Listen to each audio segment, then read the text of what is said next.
Bonjour et bienvenue dans cette nouvelle vidéo. Nous allons continuer d'apprendre un petit peu à manipuler les oracles, les cartes et encore d'autres outils.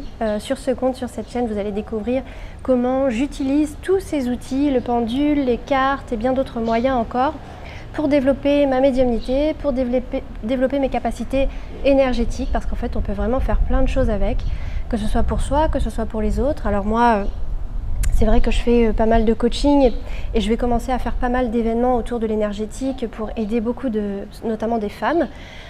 Donc ça va énormément me servir, mais ça peut aussi vous servir tout simplement dans votre quotidien. Alors, je vous ai déjà parlé de comment faire pour purifier votre oracle avant utilisation. Je vous propose, avant qu'on aille plus loin, qu'on le fasse ensemble et je vais vous montrer moi comment j'ai l'habitude de faire. Je prends une bougie. Comme ça consomme moins et on ne se brûle pas les doigts. J'ai mon petit Palo Santo. Comme je vous avais dit, vous pouvez prendre de la sauge, etc. De l'encens. Donc voilà, je fais prendre le petit bout de bois de Palo Santo. Une fois que ça fume, en fait, je prends mon oracle. Par exemple, celui de l'amour. Je prends mon oracle et voilà, je vais tourner comme ça. Je vais tourner avec cette intention profonde. C'est l'intention en fait qui compte dans tout ce qu'on fait. C'est le plus important, c'est l'intention. L'intention de purifier mon jeu, mon oracle. Voilà. Donc je vais vous montrer aussi, comme je vous avais expliqué, j'ai mon cristal de roche pour amplifier les messages que l'on reçoit pour que ce soit plus facile et la tourmaline pour ancrer. Vous pouvez aussi vous acheter ces pierres-là sous forme de bracelet. Ma formatrice m'avait aussi conseillé de m'acheter une autre pierre blanche qui est la jade blanche qui vient calmer l'esprit pour éviter que votre esprit soit trop, votre mental prenne trop le dessus et que la pratique finalement soit un petit peu interrompue, enfin altérée par votre mental. L'idée en fait de l'énergétique et de ce que je vous enseigne dans ces vidéos en fait, c'est vraiment de venir vous aider à développer votre intuition et développer votre médiumnité. Il y a quelque chose qui existe autour de nous, je ne sais pas vous l'expliquer, personne ne sait vraiment l'expliquer, mais il y a des choses qui se produisent qui ne sont pas le fruit du hasard.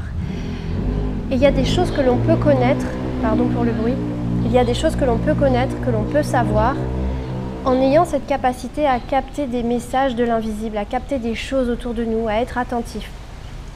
Donc tout au long des vidéos que je vais faire, en fait, mon objectif c'est vraiment de vous aider à développer votre intuition, mais surtout votre médiumnité, à capter tous ces messages, à être à l'écoute de vos guides, des âmes environnantes, pourquoi pas peut-être des personnes qui sont décédées récemment. Enfin, moi j'étais quelqu'un de très cartésienne. En fait, très jeune, j'étais très intéressée par tout ça. Et puis finalement, j'ai renoncé et j'ai arrêté de m'intéresser à ça. Et c'est complètement sorti de ma vie. Et puis, il y a quelques années, en fait, ça a repris le cours de sa vie en moi. C'est revenu.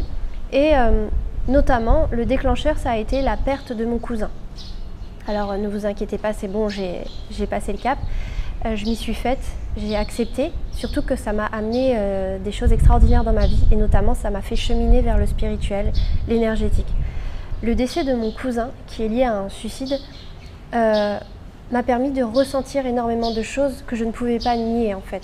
Donc mon côté cartésien a lâché prise pour laisser venir ce qui venait à moi. Donc c'est le fils de ma tante et ma tante est très ouverte sur ces sujets-là. Et donc je lui ai expliqué ce que je ressentais. Pour vous dire, le soir du décès de mon cousin, enfin le soir où on l'a retrouvé, ça a été, je pense, une libération pour son âme. Et quand j'ai commencé à essayer de dormir, ce qui était très difficile, j'étais donc en bas dans un petit lit et je ressentais sa présence en face de moi. Et je me retournais et je sentais sa présence en face de moi. C'est dur à expliquer et c'est justement ce genre de phénomène et ce genre de ressenti qui vous montre votre médiumnité, votre capacité à percevoir des choses. On ne voit pas des personnes comme ça, enfin sauf si on a un certain niveau, mais on ne voit pas des personnes, on ne voit pas des mots écrits ou autres, c'est vraiment des ressentis, des choses qui viennent de vous. Vous avez l'impression vraiment de ressentir dans votre cœur, dans votre corps des choses. Et bien là, je ressentais la présence de mon cousin. J'avais beau me tourner, il était là.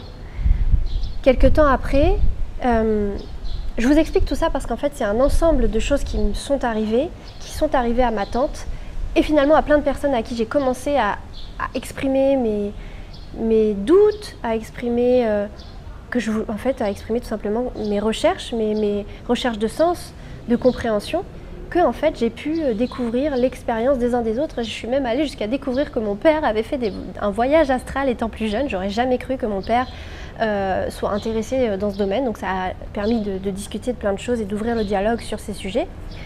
Mais en fait, voilà, un autre exemple que j'ai vécu depuis le décès de mon cousin, c'est qu'un jour, en fait, je devais me rendre dans un endroit que je ne connaissais pas. J'ai utilisé le GPS et finalement, je me suis trompée 3 fois de route parce que je ne connais pas l'endroit, parce qu'il y a des bouchons, parce que finalement, le GPS me fait rechanger de voie, etc. pour aller plus vite ou je ne sais quoi, ou éviter des bouchons. 3 fois, il m'a changé de route pour qu'au final, je me retrouve nez à nez avec la maison dans laquelle vivait mon cousin. Par un chemin que je ne connaissais pas, je me suis retrouvée en face de la maison, en passant par une minuscule rue, une ruelle même, je me suis retrouvée là. Et des exemples comme ça, en fait, je peux vous en donner plein. J'ai expérimenté beaucoup de choses gracias. Désolée, j'ai les langues qui se mélangent en ce moment, vu que je suis à Bali, on parle un peu toutes les langues. Donc grâce à Christelle, Christelle, si tu passes par là, je te fais un petit coucou, je t'adore, tu m'as vraiment permis de développer plein de choses en moi et de comprendre beaucoup de choses. C'est grâce à cette personne, en fait, j'ai pu aussi tester les annales akashiques, dont je vous parlerai plus tard dans d'autres vidéos.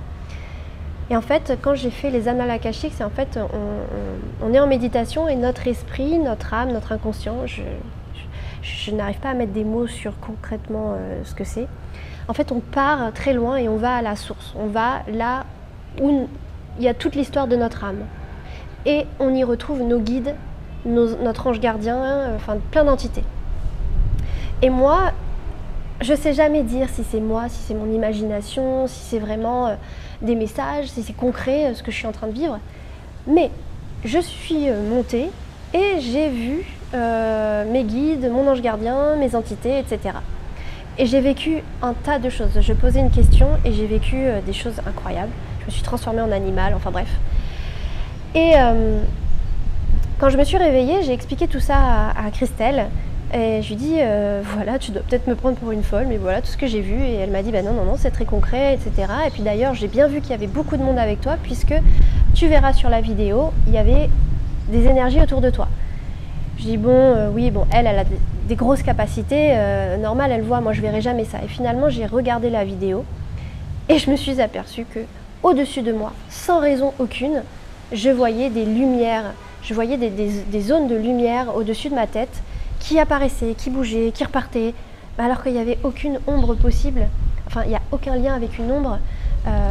Et c'est juste incroyable. En fait, j'ai bien vu qu'il y avait effectivement une énergie, une lumière au-dessus de ma tête. Et quand moi j'étais endormie, je ressentais cette lumière sur le côté de ma tête, en fait. Je sentais les yeux fermés qu'il y avait une lumière. Et ça encore, ça a été encore une autre expérience qui m'a fait comprendre qu'en fait, il y avait quelque chose. Il y a quelque chose qu'on ne peut pas expliquer. Il y a de l'invisible, il y a quelque chose, il y a une présence, en fait, que l'on ne peut pas expliquer. Et donc, la médiumnité, ça va être tout simplement d'être capable de percevoir ça, de percevoir cet invisible, de percevoir l'énergie, les messages de nos guides, de notre ange gardien, de certaines âmes. Peut-être que vous allez vous rendre compte que vous êtes passeur d'âme et que vous devez aider des personnes qui viennent de décéder à passer de l'autre côté. C'est peut-être un peu perché tout ce que je suis en train de vous dire, mais vous allez cheminer à votre rythme et vous allez découvrir plein de choses. Mais surtout, ce que je veux vous apprendre, c'est d'être à l'écoute et de développer justement vos capacités à ressentir tout ça.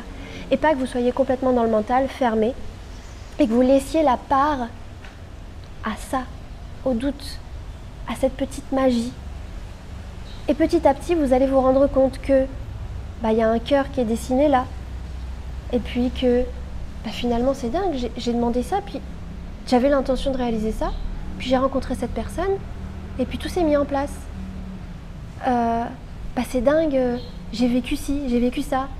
Et puis là, à ce moment-là, c'est drôle parce que j'avais cette intuition-là de ne pas faire ça. Je l'ai fait quand même, finalement, ça a été une catastrophe. Ou justement je ne l'ai pas fait et finalement heureusement que je ne l'ai pas fait.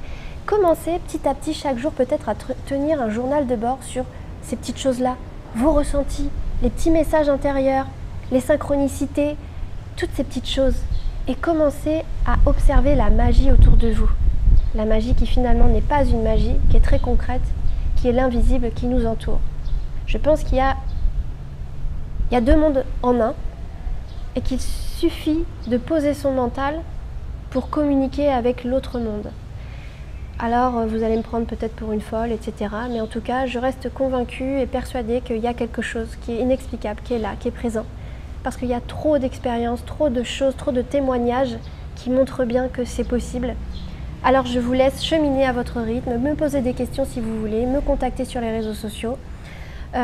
Et cheminer, voyez un peu comment vous évoluez, voyez ce qui vous parle, ce qui résonne en vous. Allez à votre rythme. Vraiment, c'est un cheminement qui va commencer, qui ne doit pas être précipité. Donc il faut savoir que ces capacités-là, strictement tout le monde les a.